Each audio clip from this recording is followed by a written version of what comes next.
Assalamualaikum warahmatullahi wabarakatuh.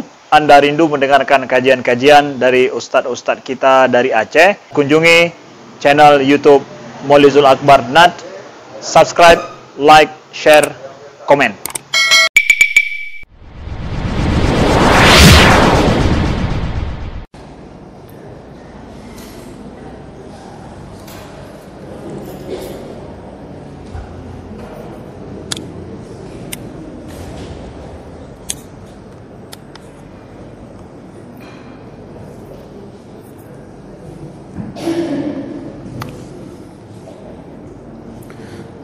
Assalamualaikum warahmatullahi wabarakatuh.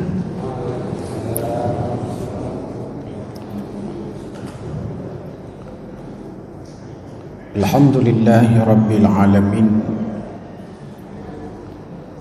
Wassalatu wassalamu ala asyrafil anbiya'i wal mursalin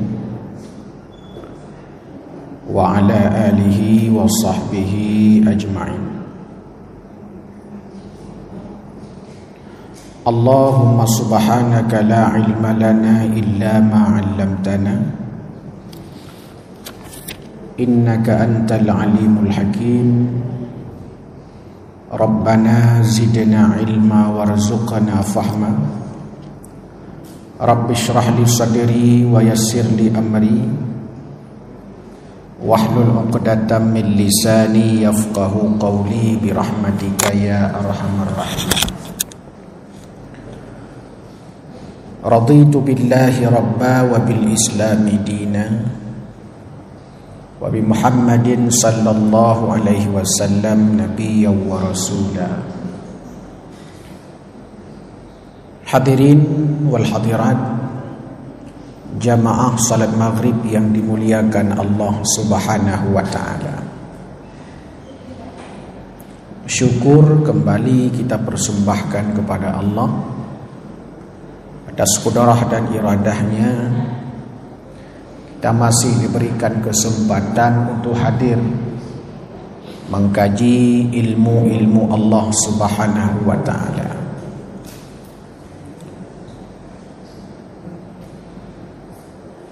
Salawat dan salam kepada Rasulullah sallallahu alaihi wasallam, kepada keluarganya, para sahabatnya, para ulama, kepada kita semua dan orang-orang yang setia bersama ajaran-ajarannya. Malam ini kita akan melanjutkan kelompok ayat Babul Qari'ati. Babul Qari'ati bermula bab yang menyatakan tentang Al-Qari'ah. Al-Qari'ah merupakan salah satu nama lain daripada hari kiamat. Hari kiamat banyak namanya. Nama itu menunjukkan karakternya. Yaumul Ba'as, hari pembalasan, karena hari kiamat itu hari dibalas akan setiap apa yang kita lakukan. Yaumul Mizan, hari kiamat itu hari timbangan amal. Kenapa? Karena seluruh amal kebaikan manusia nanti pada hari kiamat akan ditimbang. Dan seterusnya. Di antara firman Allah subhanahu wa ta'ala yang menyatakan tentang Babul Qari'ati, yakni firman Allah dalam surah Al-Qari'ah. Al-Qari'ah mal Qari'ah wa ma adraka mal Qari'ah. Nah, kelompok ayat yang ingin kita lihat bagian daripada suratul Qari'ah. Fa amma man thaqulat mawazinuhu fahuwa fi 'ishatir radiyah wa amma man khaffat mawazinuhu fa ummuhu hawiyah wa ma adraka ma hiya narun hamiyah.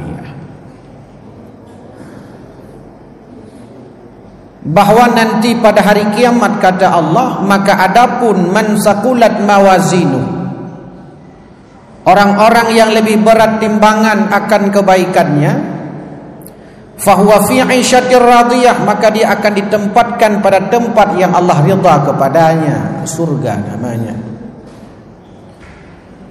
Wa amma man khaffat mawazinuhu, dan adapun orang-orang yang lebih ringan kebaikannya daripada keburukannya, fa ummuhu hawiyah, dia dimasukkan ke dalam neraka hawiyah. Jadi amal yang kita kerjakan di dunia ini akan menentukan kehidupan kita nanti di akhirat. Amal itu penentu kita mau ke mana nanti, mau ke surga atau neraka, penentunya amal. Amal itulah yang akan menjadi indikator seseorang itu masuk surga atau masuk neraka.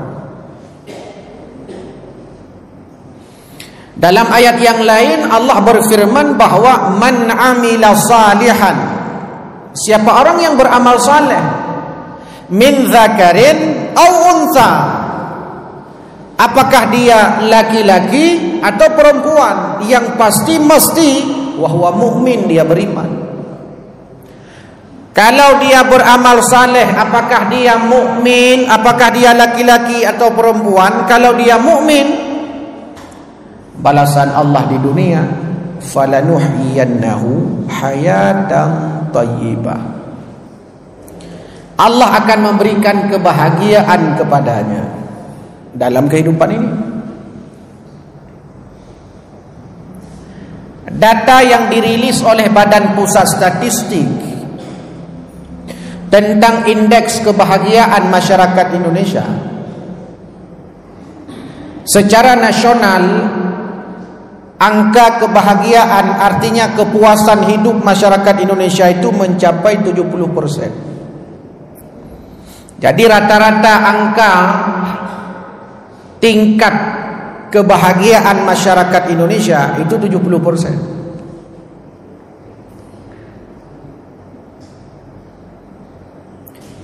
Nah, ada provinsi-provinsi setelah disurvei oleh Badan Statistik, kebahagiaannya berada di atas rata-rata nasional. Rata-rata nasional tingkat kebahagiaan masyarakat Indonesia 70%. Kebahagiaan itu yang diukur adalah tingkat kepuasan hidup, perasaannya, dimensi kepuasan terhadap apa yang dia miliki saat ini. 70% tingkat kebahagiaannya. Dan ada provinsi-provinsi di Indonesia ini yang tingkat kebahagiaannya di atas rata-rata nasional. Dan yang uniknya, provinsi-provinsi paling bahagia di Indonesia ini berada di luar Pulau Jawa. Kalimantan, Maluku, Aceh. Aneh kan? Secara logika, mestinya masyarakat paling bahagia Jakarta. Mestinya masyarakat paling bahagia di Indonesia Jawa Barat, Jawa Timur, Jawa Tengah. Kenapa? Karena mereka infrastrukturnya bagus, gedung-gedung hebat, dekat dengan kekuasaan pemerintah pusat. Tapi yang aneh, angka kebahagiaannya malah dicapai lebih tinggi oleh provinsi-provinsi yang di luar Pulau Jawa, Kalimantan, Maluku, dan diantaranya Aceh. Aceh ini provinsi paling bahagia. Di antara provinsi-provinsi yang paling bahagia itu Aceh. Kok bahagia Aceh? Data ini dia berbeda dengan data ekonomi. Data ekonomi, masyarakat provinsi Aceh ini provinsi nomor 6 termiskin di Indonesia, nomor 1 di Sumatera. Data ekonominya. Tapi data kebahagiaannya paling bahagia. Aceh miskin tapi bahagia. Nah unik Aceh. Gatin tapi bahagia. Jakarta bagus infrastruktur jalannya. Jawa Barat, nah yang ngeri itu Jawa Barat. Jawa Barat termasuk provinsi yang paling tidak bahagia alias menderita. Aceh miskin tapi bahagia. Lebih bagus miskin bahagia daripada kaya menderita. Kenapa tidak nyambung?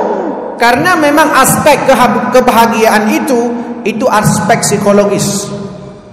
Aspek ekonomi itu aspek materi. Artinya tidak menjadi faktor tunggal bahwa orang bahagia itu mesti kaya harta, pangkat, jabatan, enggak mesti.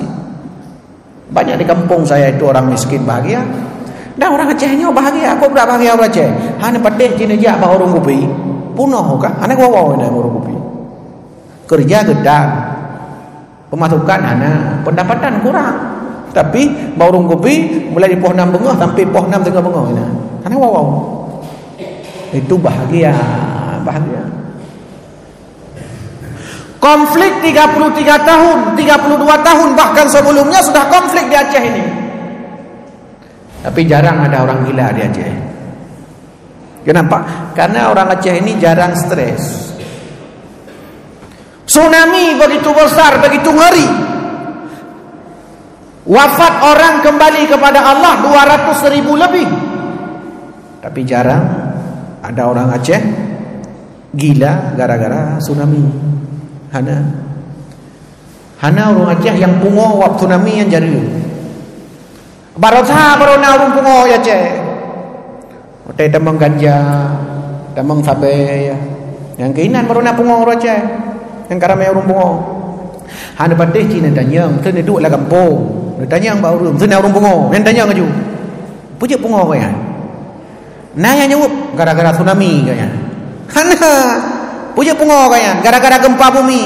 Puja pungo kaya karena konflik bersenjata. Puja pungo kaya karena gempa sabe-sabe.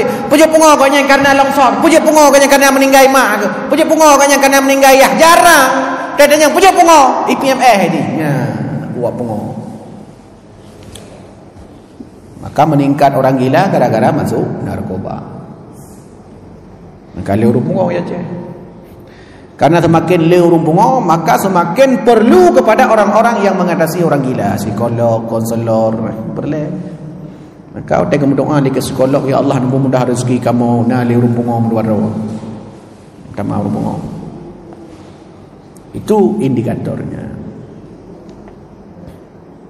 Jadi Allah berikan kebahagiaan siapa? Man amila, yang beramal saleh. Man amila salihan min dzakarin aw unsa, laki atau perempuan. Maka dalam hal ini enggak ada perbedaan pahala kepada laki-laki dan pahala kepada perempuan. Tidak ada diskriminasi dalam Al-Quran laki-laki dan perempuan, enggak ada. Perempuan beribadah kepada Allah dapat pahala, laki-laki beribadah kepada Allah dapat pahala. Perempuan tidak beribadah dapat dosa. Anak semayang berapa dosa. Laki-laki tidak salat dapat dosa, sama. Tapi yang beribadah beramal saleh, falanuhyiyannahu hayatan thayyibah. Hidupnya tenang, bahagia. Salah satunya orang Aceh. Orang Aceh ini orang yang paling dekat secara sosiologis dengan agama. Masjid di Aceh ini besar-besar. Pergilah ke Jawa itu, ke Jogja lah. Ukur kualitas imam salat yang ada di Jogja dengan imam salat yang ada di Masjid Taqwa, nya beda. Nya dadang ikliko nya tang cika hanatah yang ana butuh baca. Imam-imam rada kecuali yang sudah qari. Piana ada je mudang pilih kau. Payah datang yang tidak di rumah, diingat dan cika hantar yang upa ne ta Fatihah naru ikut. Fatihah patekah yo. Mai dia kan gli dia. Alhamdulillahi rabbil alamin, alhamdulillahi rabbil ngalamin. Maka ada jedang liko ni. Satu huruf salah merusak rukun Fatihah. La salata liman lam yaqra bi Fatihatil kitab. Imam enggak benar baca Fatihahnya, beda kan? Contoh itu kan. Di Aceh ini orang corona enggak berani ke masjid di Jawa. Di Aceh bengeh guru hani bijak masjid gara-gara corona. Masalah hana gejak gerau nya masalah lain kayaknya. Dapat kan orang Aceh mana? Hana gejak masjid, hana thotha. Ni hana thotha mana gejak? Bengeh guru Aceh. Tapi menyahna urang tham jak masjid walaupun ganya hana gejak bengeh ke. Nah, itu beda karakter. Jadi inilah sebenarnya motivasi amal bagi mukmin. Karena amal ini akan menjadi penentu nanti pada hari kiamat. Akan menjadi penentu. Kita mau kemana nantinya ini?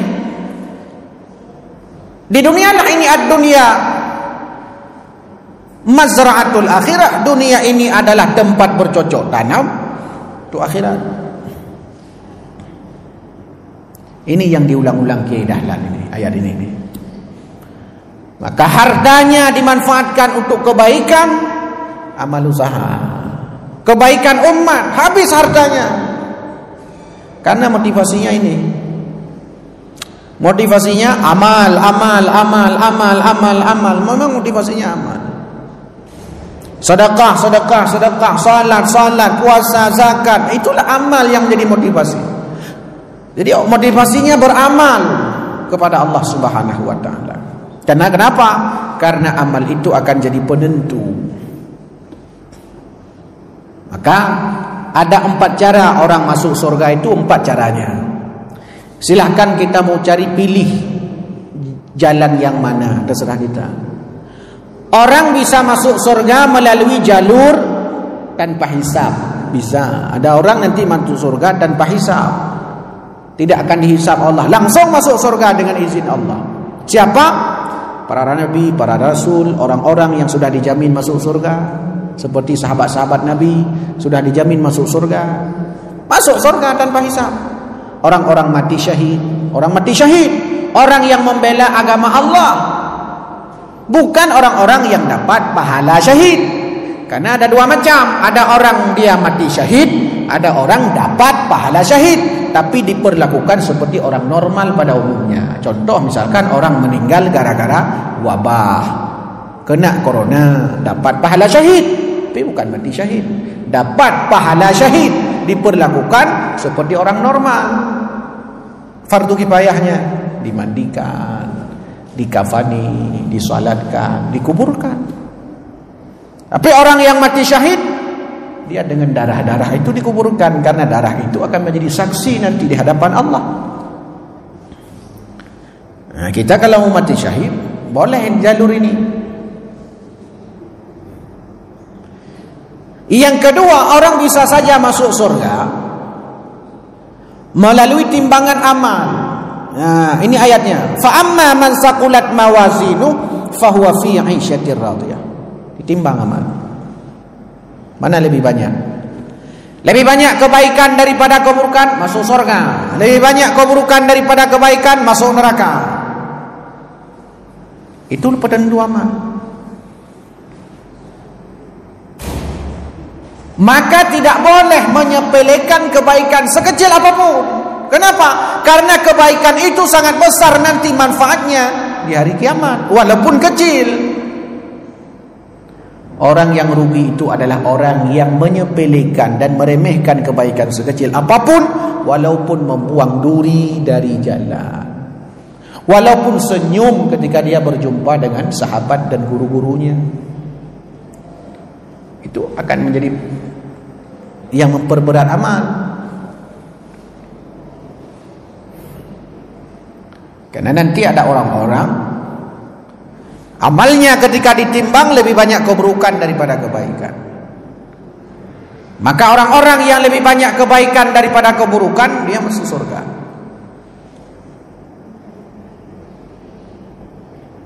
Maka ini penting untuk dipahami. Atau melalui jalur rahmat Allah, kasih sayang Allah, bisa juga.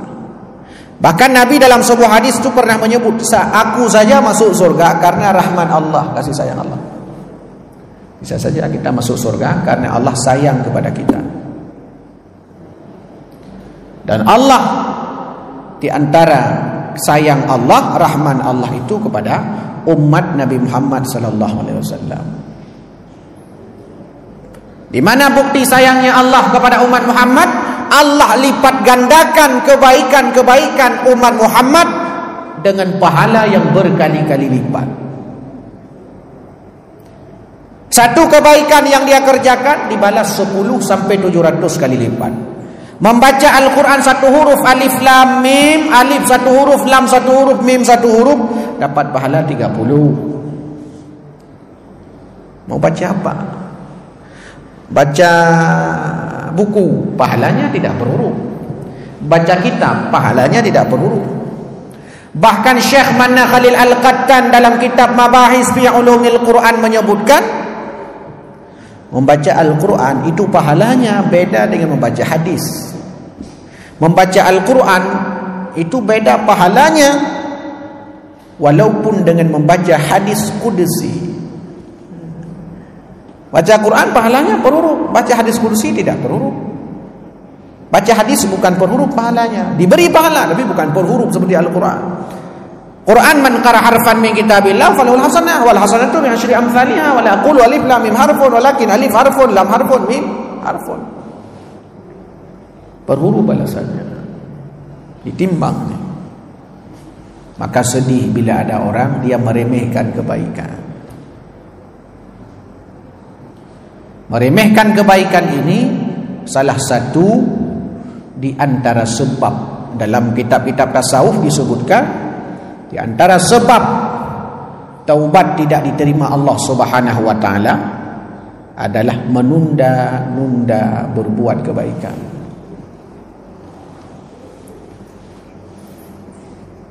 Tiga perkara yang dianjurkan agama untuk disegerakan. Tiga perkara di antaranya. Pertama yang dianjurkan untuk disegerakan adalah salat. As-salatu ala waqtiha. Salat pada waktu. Disuruh segerakan. Yang kedua yang disuruh segerakan adalah menguburkan jenazah. Menguburkan jenazah, perintah Allah dalam Al-Quran, dalam hadis Nabi, untuk disegerakan. Jangan ditunda-tunda. Yang ketiga yang disuruh segerakan Allah, taubat. Maka bahasa Al-Quran, wasari'u ila maghfiratin min rabbikum, segera bertaubat mendapatkan ampunan Tuhanmu. Fas'au ila zikrillah wa zarul bai', segera mengingat Allah, tinggalkan jual beli. Segera untuk salat, tinggalkan jual beli. Segera untuk berzikir, mengingat Allah, tinggalkan jual beli. Fas'au segera, wasari'u segera. Malah sayang kita itu kadang-kadang yang disuruh segera lambat dia tengok. Hai kan tanya mata tiga. Tanya mana mana. Lambat. Bagi you lambat. Baga hai tanya. Bagi you baga lambat. Bagian pen baga. Ikut rapat doa. Ke mana? Maka ke kerja orang Aceh menyerapat poh simpliu gejak poh dua menyenadeken medual hepliu sang seruduh ke bala honda abak nadeken. Tapi ketika beramal ini mendiarang, ditimbang amal kebaikan itu sebagai refleksi. Kalau amal sebagai penentu, maka tidak ada istilah sebenarnya kita sebagai mukmin mengabaikan akan amal-amal kebaikan. Tidak ada. Banyak orang ini kan mengabaikan kebaikan. Mestinya setiap saat, setiap detik, setiap jam, setiap waktu mestinya selalu kebaikan. Tapi kadang kebaikan itu kita abaikan. Kenapa? Mungkin kita lupa ayat ini, bahwa amal akan ditimbang oleh Allah Subhanahu wa taala. Siapa yang paling baik? Yang paling banyak amalnya, yang paling hebat amal kebaikannya.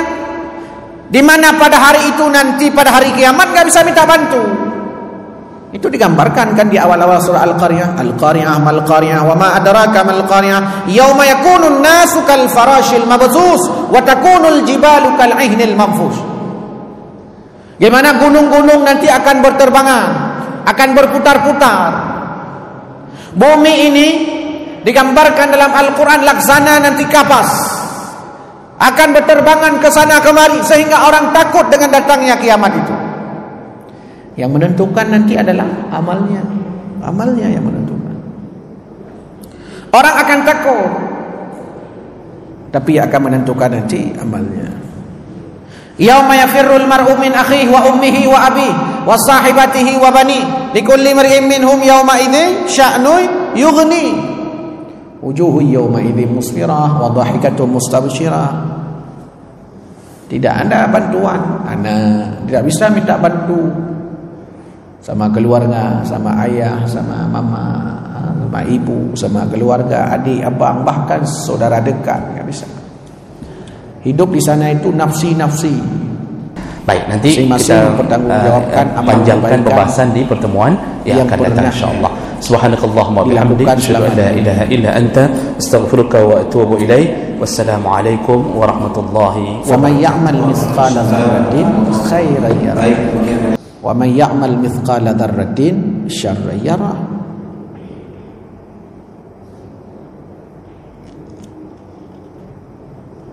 Amal sekecil apapun akan dibalas oleh Allah Subhanahu wa taala. Kebaikan sekecil apapun akan mendapatkan pahala. Dosa sekecil apapun akan mendapatkan murka Allah Subhanahu wa taala. Kecuali ia bertaubat. Kalau seandainya dia bertaubat, maka dalam hadis disebutkan bahwa kullukum ra'in wa kullukum mas'ulun ar ra'iyati. Setiap kalian adalah pemimpin dan setiap kalian akan diminta pertanggungjawaban. Dalam ayat ini digambarkan oleh Allah Subhanahu wa taala orang-orang yang lebih banyak keburukan daripada kebaikan. Fa ummuhu hawiyah. Ummun ini kan induk, ibu. Ulai, otaknya bahasa kita. Dimasukkan ke dalam neraka hawiyah. Wa ma adraka mahiyah. Apa itu neraka hawiyah? Narun hamiyah, api yang menyala-nyala. Kita kena api rokok saja harus mengadu, sakitnya luar biasa. Bisa bengkak ini kulit-kulit kita. Apalagi api neraka. Maka kalau seandainya kita tidak takut lagi dengan neraka Allah Subhanahu wa taala, dicoba-cobalah kira-kira bagaimana kalau seandainya tangan kita bakar. Ambil puntung rokok, sentuhkan letakkan ke tangan. Nanti kan akan muncul refleksi di sana. Ini motivasi kedahalan ini. Ayat ini diulang-ulang kepada santrinya. Kenapa? Supaya santri-santri jamaah-jamaah Kiai Dahlan itu tidak luput daripada beramal. Dalam seluruh aspek kehidupan, bekerja bisa jadi beramal, pulang ke rumah dia menjadi amal, berkomunikasi dengan anak bagian daripada amal, berkomunikasi dengan istrinya bagian daripada amal, bekerja dia beramal, berjalan bagian daripada amal kebaikan. Masuk kamar mandi dia amal, masuk masjid beramal, keluar kamar mandi beramal, keluar masjid beramal. Mestinya itulah hidup kita sebagai manusia yang seutuhnya, yang mengaku diri beriman, patuh kepada Allah Subhanahu wa taala, yakin sebenarnya akan Allah Subhanahu wa taala sebagai Tuhan. Kalau seandainya kita mau menjadi beramal, maka amal ini akan menjadi penentu. Saya pernah menceritakan mungkin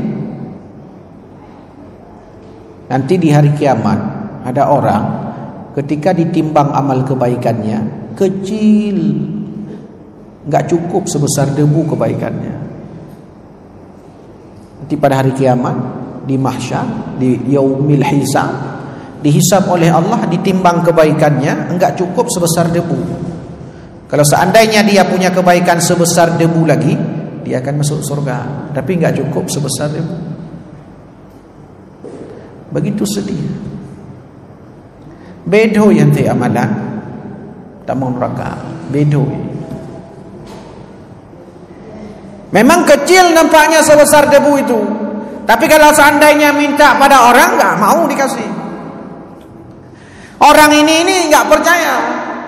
Dia pikir amal kebaikan itu walaupun sebesar debu itu kecil sebesar debu itu.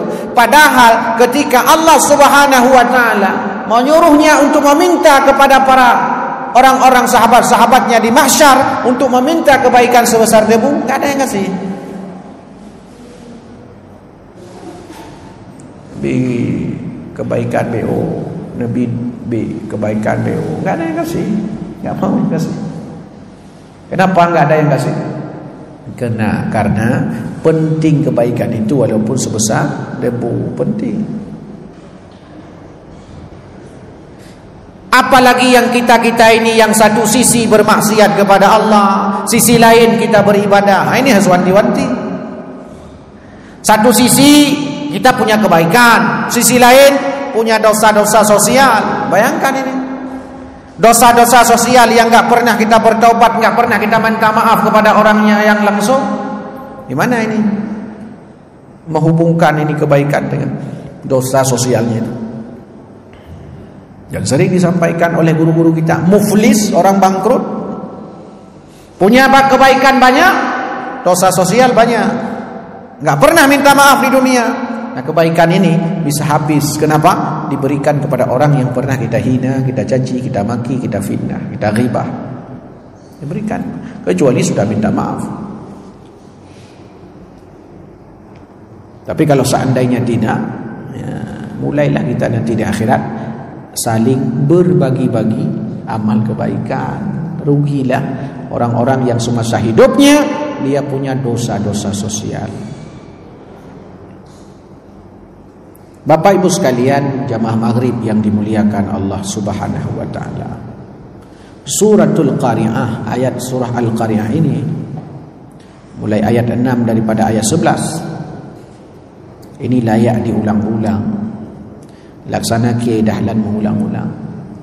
Bapak Ibu silahkan mengulang-ulang di rumah, disampaikan kepada istri, sampaikan kepada anak-anak kita, supaya motivasi hidup kita ini amal. Itu saja. Motivasi hidup amal. Amal. Kemana pergi pokoknya amal. Amal itu bukan hanya salat, bukan hanya puasa, tapi seluruh aktivitas hidup mestinya menjadi amal kebaikan, menjadi ladang kebaikan. Sehingga kemanapun kita pergi, dimanapun kita berada, apapun yang kita kerjakan, semuanya itu tidak luput daripada unsur-unsur kebaikan. Ada pahala. Tamagun dawa rumah, kadang-kadang dah bantu berumah, nampak pahala. Tajak ikula dan mengajar nenek umit, nampak pahala. Kita mendengar arahan-arahan guru, arahan gurai, dapat pahala. Tanya dah duduk dan iktikaf, nampak pahala. Baca Quran, dapat pahala. Tajak upatai dia boleh ungkut, merumpak pahala. Dah pakai peci, pakai baju, pakai jakru, pakai celana, mestinya dapat pahala. Pakai kacamata, mestinya dapat pahala.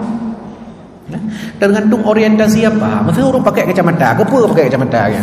Ikannya nah orang pakai kacamata fungsi untuk baca Quran, supaya deh jalan. Karena mata kabur, deh jalan. Mudah mencari nafkah. Mencari nafkah pahala. Kan pakai kacamata ya kalian cewek-cewek lagak. Nah kalian cewek-cewek lagak pakai kacamata belagak ni kuno kalian cewek. Kan yen ada pahala. Apa pun apa dia kalian cewek dengan kacamata.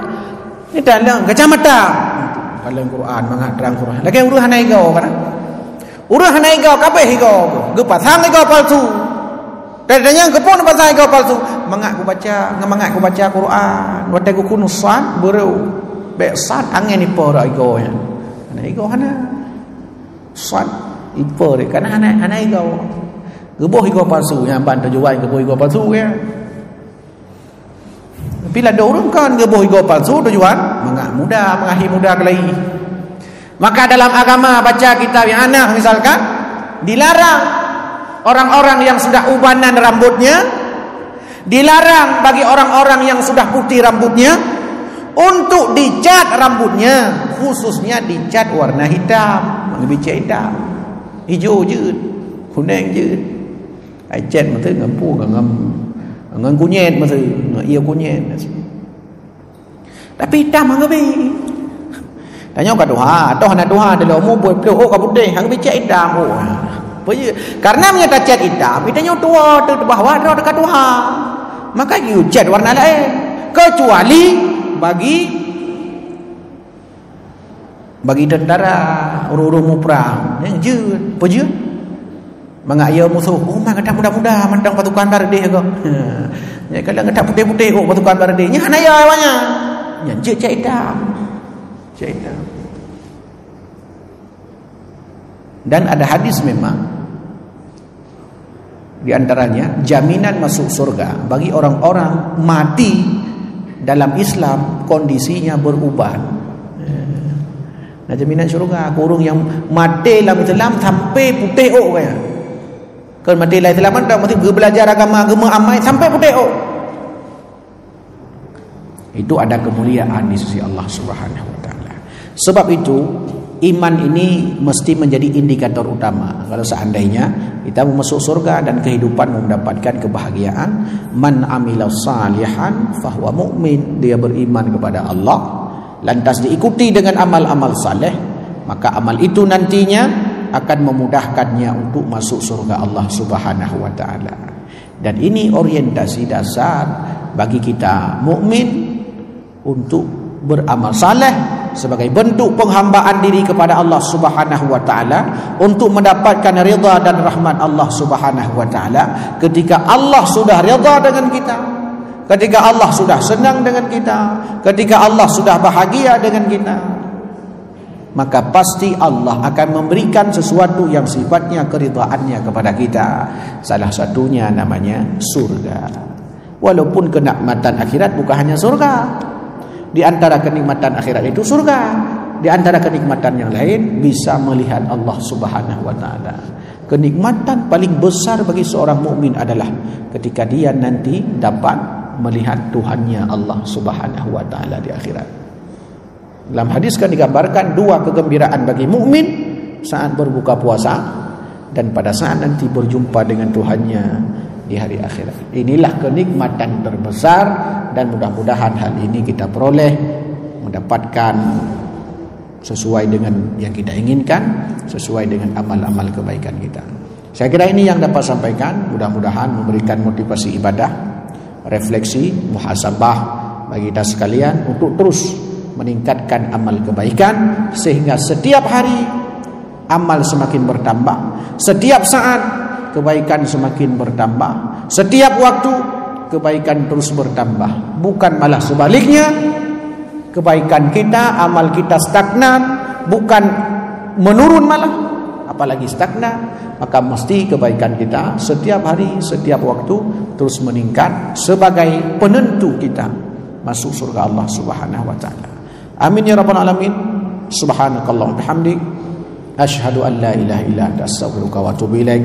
Assalamualaikum warahmatullahi wabarakatuh.